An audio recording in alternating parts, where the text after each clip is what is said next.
పెండింగ్లో ఉన్న స్కాలర్షిప్లను వెంటనే విడుదల చేయాలని విద్యార్థులు కలెక్టరేట్ వద్ద ఆందోళన చేస్తున్న పరిస్థితి కనబడుతుంది. ఉమ్మడి ఆదిలాబాద్ జిల్లా వ్యాప్తంగా కూడా ఇదే పరిస్థితి కనబడుతుంది. ఒకసారి మనం కొంతమంది విద్యార్థులతో మాట్లాడుద్దాం. విద్యార్థి సంఘాల నాయకులు ఏం జరుగుతుంది?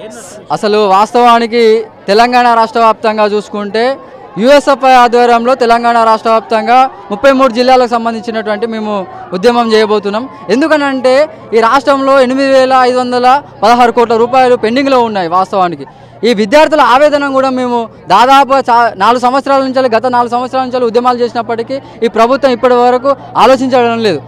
ఈ ప్రభుత్వం అంటే కాంగ్రెస్ సంబంధించినటువంటి ఈ ప్రభుత్వం ఇప్పటి వరకు విద్యాశాఖ మంత్రి లేడు. అన్ని మినిస్టర్లు ఉన్నారు కానీ ఈరోజు విద్యాశాఖ మంత్రి లేకపోతే అసలు విద్యా వ్యవస్థ అనేది ఎట్లా భ్రష్టు పడుతుంది అనేది ఇది నిదర్శనంగా కనిపిస్తూ ఉంది.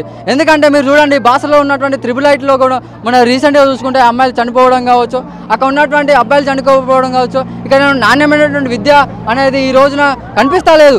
కాబట్టి యూఎస్ఎఫ్ఐ ఆధ్వర్యంలో పెండింగ్లో ఉన్నటువంటి స్కాలర్షిప్ ఫీజు రియంబర్స్మెంట్ విడుదల చేయాలని, మెస్ కాస్మెటిక్ ఛార్జీలు పెంచాలని, అదేవిధంగా విద్యారంగంలో ఉన్నటువంటి ఈరోజు చూడండి నాన్ టీచింగ్ టీచర్ పోస్టులు ఈరోజు లేకపోతే అంటే టీచర్ పోస్టింగ్లు అనేవి లేకపోతే విద్యార్థులు ఏ విధంగా చదువుకోవాలి? మరి ఈరోజు మనం ఎక్కడ చూసుకున్నా కానీ అసలు టీచర్ సంబంధించినట్టు పోస్టులకు సంబంధించిన విడుదల చేయలేదు, డిఓ పోస్టులను విడుదల చేయలేదు. మొన్న ఎంఏ పోస్టులను తెలంగాణ రాష్ట్ర వ్యాప్తంగా విడుదల చేసింది. దానికి సంతోషపడుతున్నాం. విద్యార్థులందరూ మా యూఎస్ఎఫ్ఐ కూడా కృతజ్ఞతలు ఈ ప్రభుత్వానికి తెలియజేస్తున్నాం. కానీ ఈ పాఠశాలల్లో చూసుకుంటే స్కావెంజర్లు లేరు.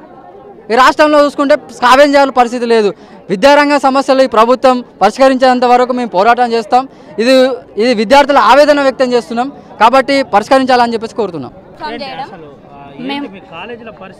మాకు 3 years నుంచి స్కాలర్షిప్ రిలీజ్ చేయట్లేదు. మేమేం ఇప్పుడు మాది ఫైనల్ ఇయర్, మేము నెక్స్ట్ హైయర్ స్టడీస్కి వెళ్ళాలన్నా మాకు టీసీ కానీ మెమోస్ కానీ ఇవ్వాలంటే మా కాలేజ్ మేనేజ్మెంట్ వాళ్ళు కానీ ఏ కాలేజ్ మేనేజ్మెంట్ వాళ్ళైనా ఫీజు అడుగుతున్నారు. 30,000 40,000 అంటే మా పేరెంట్స్ ఏమో డైలీ లేబర్స్, వాళ్ళు 30,000 40,000 బల్క్లో కట్టాలంటే కట్టలేరు. సో గవర్నమెంట్ తొందరగా మాకు రియంబర్స్మెంట్ రిలీజ్ చేస్తే మేము గవర్నమెంట్కి థ్యాంక్ఫుల్గా ఉంటాం. ఇదే పరిస్థితి ఉంటే ఏం చేయబోతున్నారు? మేము ఖచ్చితంగా 24/7 ధర్నా చేస్తాం సార్. అండ్ మేము ఇది ఇన్ఫామ్ ఫస్ట్ టైం చేయట్లేదు. మేము ఆల్రెడీ పోస్ట్ రాయడం కానీ అన్నీ ఇన్ఫామ్ చేసాం. రేవంత్ రెడ్డికి పోస్ట్ కానీ మోడీ సార్కి పోస్ట్ కానీ రాసాం. దాని నుంచి కూడా ఎట్లాంటి రెస్పాన్స్ లేదు. దేనికి ఎందుకు? ఎడ్యుకేషనలే కదా అన్నిటికీ ఇంపార్టెంట్. ఎడ్యుకేషనల్ మినిస్టరే లేనప్పుడు ఇంకా దేనికి అవసరం? అదే అన్వాంటెడ్ టాపిక్స్కి అయితే చాలామంది మినిస్టర్స్ ఉన్నారు, లైక్ డ్రగ్స్కి కానీ ఆల్కహాల్కి కానీ ఎడ్యుకేషనల్ అనేది ఇంపార్టెంట్ కదా. టోటల్ ఎకనామిక్ అంతా డిపెండ్ అయ్యేది ఎడ్యుకేషన్ పైనే, యూత్ పైనే. కానీ యూత్కి స్కాలర్షిప్స్ ఇవ్వకపోవడం కానీ స్టడీలో మాకు ఎట్లాంటి సపోర్ట్ లేకపోవడం కానీ ఎట్లా? మా పేరెంట్స్ కానీ డైలీ లేబర్సే సార్. మేము బల్క్లో తీసుకొచ్చి అమౌంట్ కట్టలేము. 50,000 అట్లా మేము పే చేయలేము కదా. మాకంటూ కంపల్సరీగా స్కాలర్షిప్స్ కావాలి. And we are final years. Next year మేము ఎక్కడికి వెళ్దామన్నా కానీ లైక్ ఇంటర్ డ్యూ కట్టాలి, డిగ్రీ 3 years డ్యూ కట్టాలి, బస్ ఫీజెస్ కానీ ఆర్టీఎఫ్ ఎంటీఎఫ్ అట్లా అన్నీ పే చేయాలి కదా సార్. మాకు కంపల్సరీ స్కాలర్షిప్స్ కావాలి. ఏమంటుంది కాలేజ్ యాజమాన్యం? ఏమంటుంది? పోరాడాలని గవర్నమెంట్ స్పందించి ప్రభుత్వం స్కాలర్షిప్లు రిలీజ్ అవుతలేవు. మరి దీనికి సంబంధించి కాలేజీల్లో ఎడ్యుకేషన్ అందిస్తున్నారా లేదా ఏంటి? ఎడ్యుకేషన్ అందిస్తున్నారు కానీ అయిపోయినాక సర్టిఫికేట్స్ ఇవ్వట్లేదు. ఇప్పుడు నెక్స్ట్ ఎంబీఏ ఎంసెట్ ఈ చదవాలన్నా కానీ ఈ సర్టిఫికేట్ కావాలి. దానివల్ల డిగ్రీతోనే చదువు ఆపిస్తున్నారు చాలామంది. గవర్నమెంట్ తొందరగా స్పందించి స్కాలర్షిప్ వేసి ముందు తీసుకెళ్ళాలి. దీన్ని ఏం చేయబోతున్నారు అంటే ఈ ఉద్యమం ఇంకెన్ని రోజులు ఉండబోతుంది? నిరంతరం జరుగుతూనే ఉంటుంది ఉద్యమం స్కాలర్షిప్ పడేంత వరకు. ఇప్పుడు కానీ స్కాలర్షిప్స్ రిలీజ్ చేయకపోతే మాత్రం ఇది ఎక్కడికైనా వెళ్తుంది సార్. ఇది ర్యాలీ అనేది కానీ ధర్నా అనేది కానీ ఎక్కడికైనా వెళ్తుంది. మేము 24/7 కానీ ఇంత ముందు నుంచి మాకు స్కాలర్షిప్స్ అయితే లేవు. ఇప్పుడు మేము ఇస్తున్నాం, దీనికి మాకు ఆన్సర్ ఇవ్వాలి. ఈ ఆన్సర్ రాకుండా మళ్ళీ ఇంకా పెద్ద ఎత్తున నిదానాలు చేసుకుని ఉంటుంది. 25/7 ఉంటుంది, ర్యాలీ ఉంటుంది. దీని మీద మాకు తొందరగా ఆన్సర్ ఇవ్వాలి అని కోరుతున్నాం. అయితే ఒకటి మన అందరం అర్థం చేసుకోవాల్సింది ఏంటంటే అసలు విద్యాశాఖ మంత్రి అనేది లేడు. ఈడ మనం చేసుకుంటే ఇక్కడ ఈ మంచిర్యాల జిల్లాలో చూసినా కానీ మాత్రమే ఉన్నారు అధికారులు కూడా. మేము ఫీజులకు సంబంధించినటువంటి మీరు చూడండి, ఇప్పుడు ప్రైవేట్కి సంబంధించినటువంటి చాలా కార్పొరేట్ విద్యా సంస్థలు వస్తున్నాయి. వాళ్ళకి అసలు ఎట్లా ఇస్తున్నారో పర్మిషన్స్ అనేది కూడా అర్థం కావడం లేదు. మేము పోయి ధర్నాలు చేస్తే అక్కడ ఉన్నటువంటి వాళ్ళ పర్మిషన్ లెటర్లు లేకున్నప్పటికీ మనం చూపెడితే కానీ ఇక్కడ ఉన్నటువంటి అధికారులు కూడా చీమ కుట్టినట్టు కూడా అవుతలేదు.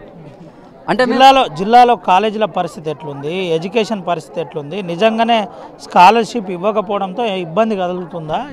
అసలు వాస్తవానికి మంచిర్యాల జిల్లాలో మనం చూసుకుంటే గతంలో జూనియర్ కళాశాలలు ఎక్కువ మొత్తంలో ఉండే, కానీ ఇప్పుడు ఉన్నటువంటి పరిస్థితులలో అసలు స్కాలర్షిప్లు లేకపోతే పడకపోతే అసలు మేము కాలేజీలు మూసుకుంటామని చెప్పేసి ఈరోజు మాట్లాడుతున్నటువంటి పరిస్థితి యాజమాన్యాలలో కనిపిస్తూ ఉంది.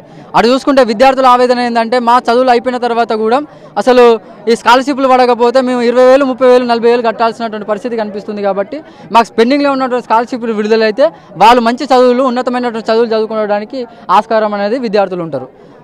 అది ఫైనల్గా ఏం చెప్పబోతున్నారు ప్రభుత్వానికి మేము ఒకటే తెలియజేస్తున్నాం. ప్రభుత్వంలో ఉన్నటువంటి ఫస్ట్ విద్యాశాఖ మంత్రిని నియమించాలి. ఒకటి నెంబర్ 1. 8,516 కోట్ల రూపాయలు ఇప్పటి వరకు విడుదల చేయాలని చెప్పేసి మేము చెప్తున్నాం. ఎందుకంటే రేవంత్ రెడ్డి గారు మొన్న రీసెంట్గా ఒక సమావేశం పెట్టి ఫస్ట్ ఇన్వెస్ట్మెంట్నే మేము విడుదల చేస్తామని చెప్పేసి మాట్లాడింది, కానీ ఇప్పటి వరకు ఆ దాఖలా లేదు. కాబట్టి వెంటనే విడుదల చేయాలని చెప్పేసి కోరుతున్నాం. రైట్, ఇది పరిస్థితి. వెంటనే 8,000 పైచీలకు స్కాలర్షిప్ నిధులను వెంటనే రిలీజ్ చేయాలి. విద్యార్థులకు సంబంధించిన భవిష్యత్ అంశం ఇది. వెంటనే రిలీజ్ చేయకపోతే ఇబ్బందికర పరిస్థితి ఉన్నాయి. ఇప్పటికే ఇంటర్మీడియట్ కాలేజీలు చాలా మేరకు జిల్లాలో మూతపడ్డ పరిస్థితి కనబడుతుంది. మా న్యాయమైన డిమాండ్ను వెంటనే నెరవేర్చాలని ఇటు విద్యార్థులు చెబుతున్నారు. ఒకవేళ కనుక ఇదే పరిస్థితి ఉంటే ఇంకా మా ఉద్యమాన్ని తీవ్రతరం చేస్తామని చెబుతున్న పరిస్థితి కనబడుతుంది. సాయితో రవినాయక్, RTV, ఆదిలాబాద్. మరిన్ని వీడియోస్ కోసం ఛానల్ ని సబ్స్క్రైబ్ చేయండి. లేటెస్ట్ అప్డేట్స్ కోసం వాట్సాప్ ఛానల్ ని ఫాలో చేయండి. అండ్ లింక్ డిస్క్రిప్షన్ లో ఉంది.